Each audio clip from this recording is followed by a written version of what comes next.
You've seen it in her eyes, that quiet flicker when your certainty begins to crumble.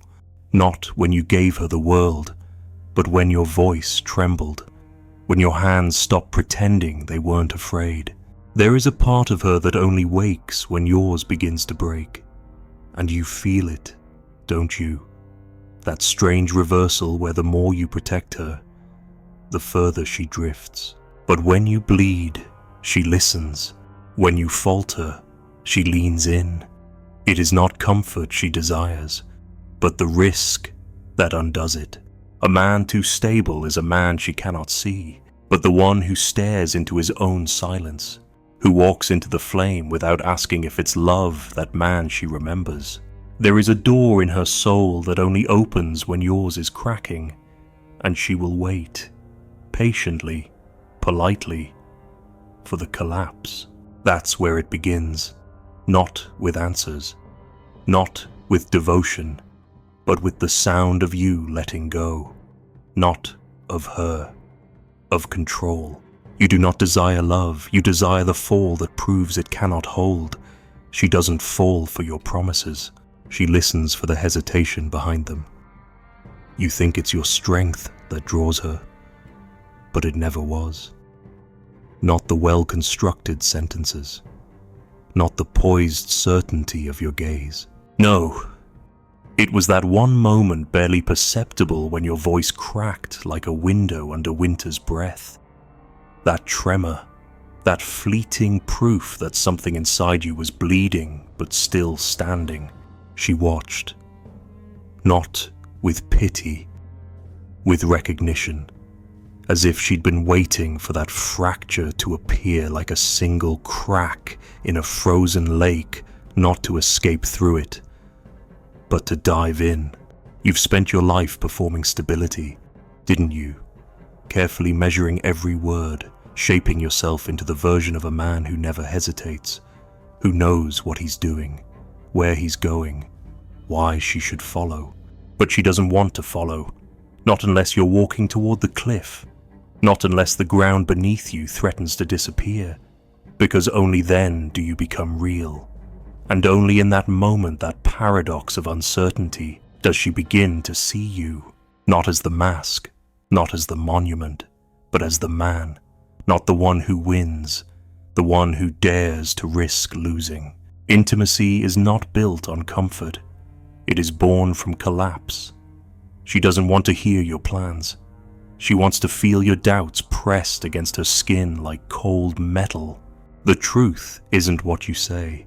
It's how you look when you've said too much. And that's the beginning, the raw and humiliating beginning, when the myth of who you think you are begins to rot in front of her. You fear that moment. She waits for it. And what about you? Why do you ache not for the woman who loves you gently, but the one who watches as you unravel? Why do you return to the ones who test your silence, who pull at your limits, who say nothing when you offer them everything, and yet smile when you offer them nothing but truth? Because you, too, are starving, not for pleasure, for gravity, for that unbearable tension that someone sees you not in triumph, but in free fall. You mistake her stillness for submission, but it's not.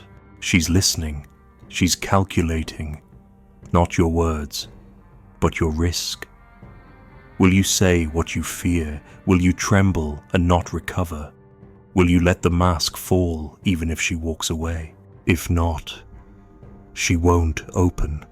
Her love is not a reward, it is a reflection. If you cannot bleed, she cannot echo. You think love is found in shared values, in compatibility, in aligned goals. But she is not your project manager. She is the mirror of your metaphysical fracture. She's drawn to the instability that reveals something sacred in you, something not built, but broken open. Every time you hide behind certainty, she becomes less human. Every time you admit you don't know who you are, she steps closer, as if the abyss you're falling into is hers too. You forget Kierkegaard knew that love is not the unity of two fulfilled beings. It is the collision of two failures daring to remain.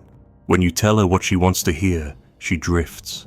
When you say what cannot be taken back, she stays. Even if she leaves, she stays. Because now you've become a memory not of pleasure, but of confrontation. You were not the man who comforted her. You were the man who stood on the edge and said nothing. That silence raw, unadorned, unmarketed is intimacy. That is risk. And that is the only thing that moves her. You were taught to give her consistency, but she doesn't want consistency. She wants meaning. And meaning only emerges where things can break. If she knows exactly what you will do next, she cannot love you. She can only use you. She must be unsure, not of your desire, but of your threshold. How far can you be seen? How deep can she push before you become afraid and return to the mask? And perhaps she won't love you at all, not unless you disappear inside the question. What is more intimate than that? Not the answer.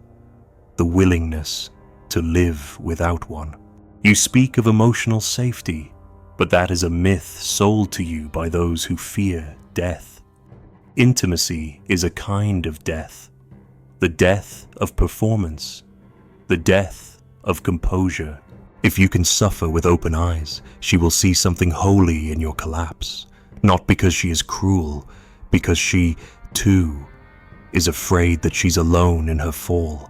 And if you fall first fully, not strategically, she will no longer feel abandoned in her inner abyss. It was never about being enough.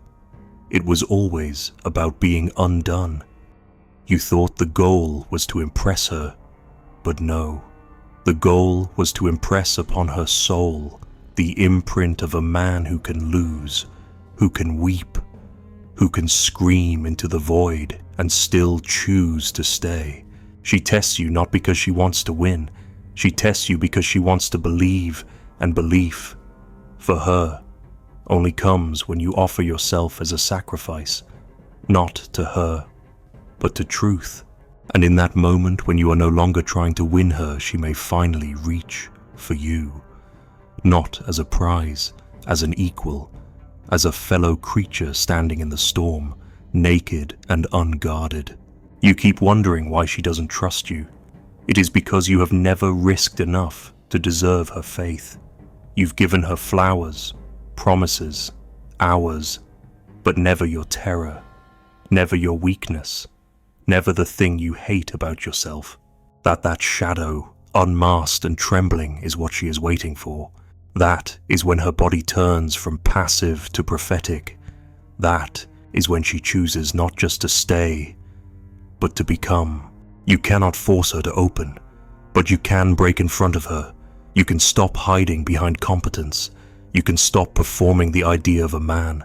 And when you do, when you finally stop trying to be what she needs, she might finally see what she was looking for.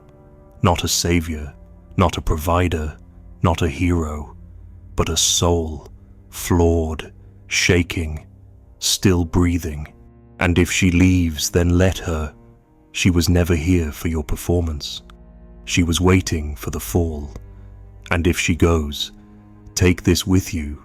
The abyss you entered for her is still yours. It is the place where love begins, not when you are held, but when you are willing to not be. It is the kiss of the abyss, not a kiss of passion, but of truth. The one that doesn't soothe, the one that doesn't promise, the one that dares you to speak the words that might destroy everything just to know if she ever truly heard you. And now you know if she cannot meet you there, she was never the one. And if she can, you will never return the same, because intimacy, real intimacy, is not what you build. It's what you survive, together or alone, but never unchanged. She does not want safety. She waits for the trembling, for the man who risks everything and returns with nothing. She nods at your compliments. She laughs at your charm. She kisses the surface of what you offer, but the deeper part of her remains untouched. Not because she is withholding, but because you never brought blood. You brought gestures. You brought strategies. You brought the image of strength and the illusion of self. And she smiled not because she believed you, but because she didn't. That smile wasn't admiration. It was hunger. The kind that watches from the dark corners of the soul, waiting not for reassurance, but for collapse. A collapse real enough to enter. You thought she wanted affection. She wanted your shaking hands. You thought she wanted protection. She wanted you exposed. The truth is brutal.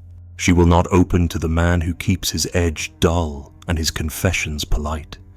She will only open to the man who risks looking like a fool, who forgets to play, who weeps without knowing if it will matter.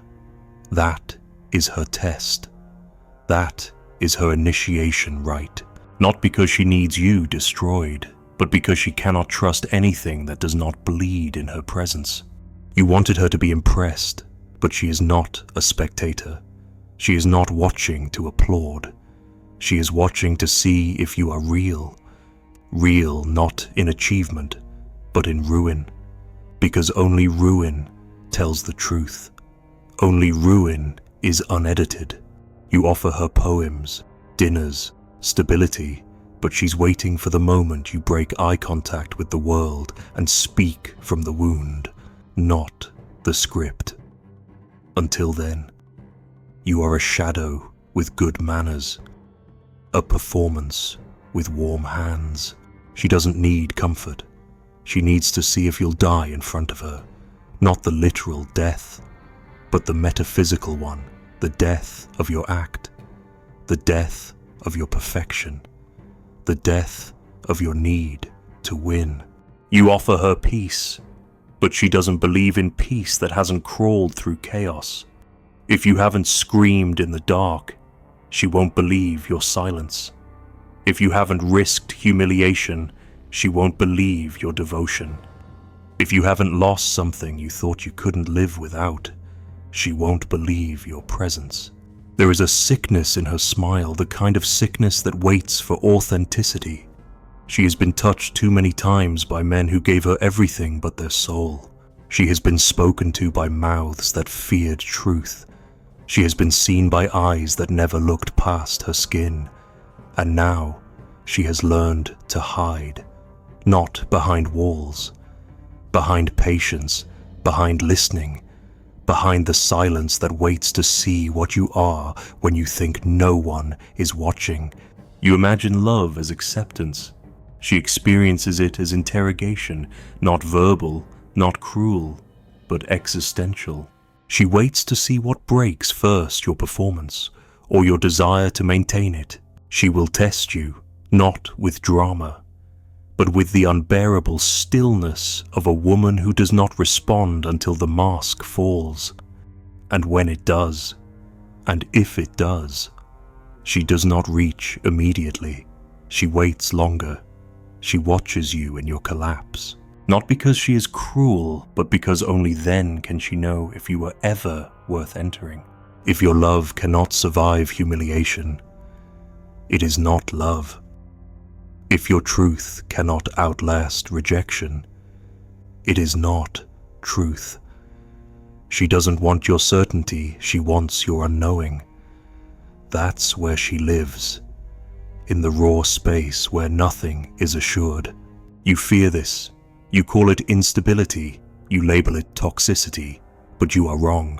What she calls love is what begins after you lose all your tactics. You fear you'll be abandoned if you show weakness, but that is the only part of you she respects. You fear you'll lose control if you let her see your despair, but that is the only part of you she recognizes. She cannot bond with your success. She can only bond with your brokenness. Not because she wants to fix it, because it's the only part of you not manufactured. She is not looking for the hero. She is not waiting for the answer. She is looking for the one who dares to walk into the fire and admit he doesn't know if he'll come back. That is her erotic longing, not for power, not for status, but for the man whose presence is a confession. If you hide that, she smiles, nods, thanks you and disappears. You were never here. And she is no innocent in this ritual. She, too, is performing, smiling with that subtle sickness of waiting to see if you will leave her untouched, because she has been touched so many times, but never felt. She has been adored, but never known, desired, but never mirrored. Her body may receive, but her soul remains starving. Do you see it now? Her stillness is not emptiness.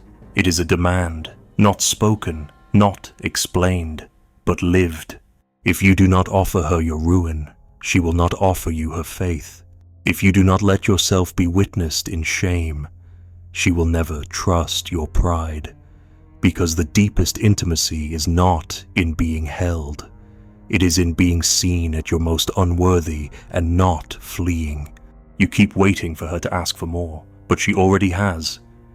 In every silent gaze, in every half smile, in every moment she turns her face away when you try to impress her. She is not resisting your love. She is waiting for you to mean it. And meaning, to her, is not in what you say. It is in what you abandon for the chance to be real. She would rather you scream than stay silent. She would rather you weep than explain. She would rather you fail than succeed at being someone you are not. Her body may lean toward you when you offer safety, but her soul recoils, because the soul cannot lie. It waits for trembling. It waits for fire. It waits for truth. And if truth never comes, she will go even if she stays beside you. You will wonder why she feels distant, why the laughter fades, why the touch becomes mechanical. It is because you never dared. You never showed her the man who doesn't know what to do, the man who trembles when he speaks, the man who says, "I don't know how to love," and means it. That man, she could have followed him anywhere. But you gave her competence, and she cannot worship competence, only courage. And when you finally do it, when the moment comes, and you can no longer pretend, when you collapse into the silence between you, when you say the words that shame you, the truths that strip you, her eyes will change. She will not comfort you. She will not praise you. She will do something deeper. She will stay, not because you are strong, but because you are now real. And once she sees you, she cannot unsee you. Once she sees your trembling, she cannot forget the sound of it. Once she sees you fail with open eyes, she knows you can be trusted, not to win, but to be human. And in that, her heart opens, not to pleasure, to participation. Now she is not watching. Now she is with you, in the abyss, in the dark, in the unknowing that only love makes holy. So you must choose the performance or the plunge. One will leave you admired, the other will leave you changed. She cannot give herself to the man who fears trembling, but to the man who trembles and stays to him. She offers the only thing that matters, not comfort, not obedience, but her own fall, mirroring yours. Two souls, finally seen not in triumph, but in trembling. Intimacy only begins where certainty dies, and you must bleed in the dark to know if it was ever real. You've come this far, haven't you? Past the comfort, through the trembling, into the exposed chambers of your soul. And now you wait naked before something you cannot control. You've shown her the wound. You've let the silence throb without filling it. You did not explain. You did not ask to be forgiven. And in that space, that cold, unbearable absence, you look at her, wondering will she meet you here, but she says nothing. Not yet. Because the deepest form of intimacy cannot be begged. It must be witnessed. It must emerge not from your need, but from your refusal to lie. This is the bed where faith and betrayal lie side by side. You know she could betray you now. You've made it possible. She could reject you in your most fragile state, leave you collapsed in the truth you dared to reveal. That is the cost. That is the price of love that is not purchased with illusions. She might walk away, and there would be no justice in it. And still, this was always the risk. The sacred violence of intimacy to be known without guarantee. Certainty dies here, and in its place comes something more violent, more alive, faith. Not the faith of promises, not the faith of happy endings, the faith that looks into her eyes and sees nothing promised, nothing owed, only the bare chance that what you gave might be received, not appreciated, not returned, only received. And you must stay in that unknowing, not because you are brave, but because leaving now would be a second betrayal this time, not of her, but of your own soul. You exposed something real, and that truth must be allowed to suffer the silence. You want to be rewarded for your honesty. You want her to move now, to answer with softness, to prove your courage was worth something. But that proves it was never courage, only a transaction disguised as truth. She lies next to you and says nothing. Or maybe she walks away. Or maybe she watches you from the corner of the room, unblinking, not testing, not calculating, simply waiting, waiting to see if your truth can live without her confirmation. Because if it can't, then it was never truth. It was performance. And she has seen enough of that.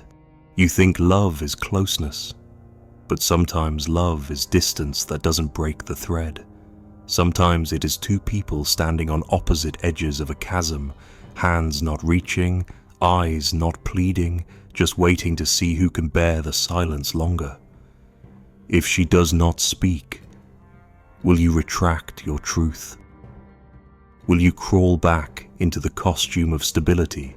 Or will you remain here, shattered but unchanging? She's not cruel, she's afraid, just like you. Her silence is not a weapon, it's a reflection. She too has been punished for trembling. She too has been rejected when she brought blood. And now she's watching, not to judge, but to hope that maybe, this time, someone won't apologize for being human. And you, if you reach for her now, you ruin it. If you beg now, you dissolve what you just made sacred. There is a sacred law the soul must not be rushed. It must open like a wound in time, not with force, not with promises, only with the slow realization that someone else stayed, not to fix, not to save, just to be. And if she speaks when she speaks, it will not be the words you expect. It will not be, I love you. It will not be, I forgive you. It will be something smaller, stranger, more human. Perhaps her hand will twitch toward yours. Perhaps her eyes will soften. Perhaps she will finally weep. That is not a response. That is a joining, because betrayal lives in pretending, not in leaving. Leaving is honest. Staying without belief, that is betrayal. And she will not betray you. If she stays, it will be with her soul, not her body, not her performance, not her gratitude, her soul. And that is why you must give her the space to disappear, because only in her vanishing can she choose to return. This is not romance. This is not story. This is spiritual violence. This is the sacred desecration of two illusions falling apart in the same room.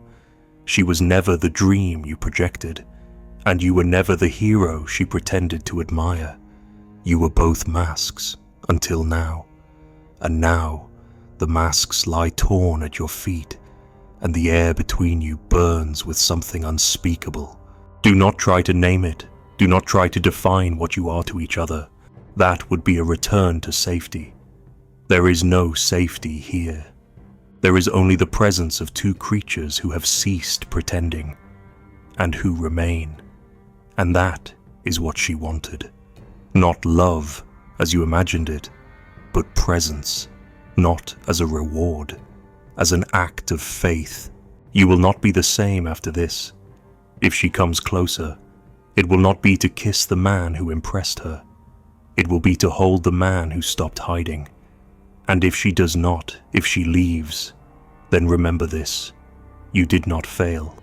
You arrived. You arrived in your own life. Finally. She may never say the words you want, but she might say something stranger, something only a soul can say when it recognizes another. She might say nothing and simply stay, or she might touch your face like it's the last time, or she might speak a single sentence, not poetic, not wise, just real. And in that moment, the entire machinery of pretending will break. And that is when love begins. Not with fireworks, not with certainty, but in the quiet between two ruined people who did not run. Faith begins when expectation dies. Intimacy begins when control ends. And love, true love, begins not with a kiss, but with a collapse that neither tries to repair. You must understand this now. The ones who truly love you will never praise your strength. They will kneel beside your weakness and say nothing. That is their offering. That is their prayer. And if you can accept that, if you can bear the silence without needing to fill it, you will finally be able to love. Not as a man who wins, but as one who no longer needs to. Because she never wanted perfection. She wanted someone to bleed beside. And if you bled honestly, if you let the silence devour your pride, you've already given her more than a lifetime of promises. You've given her the truth. And that, whether she stays or goes, is the only thing that matters. You may not be remembered as the man who gave her everything, but you might be remembered as the one who stopped pretending. And in that memory, you will live not as an ideal, not as a role, but as something sacred. The echo of a man who dared to love without armor. The ghost of truth that walked away without taking anything except his own soul. Finally intact. You will return to your silence, not stronger, not wiser, just more real. And perhaps, in some future night, you'll feel it again, the warmth of her body never held, the trembling of a voice never spoken, the ghost of a touch that never needed to stay. And you'll know, she didn't need to love you forever. She only needed to see if you were ever real.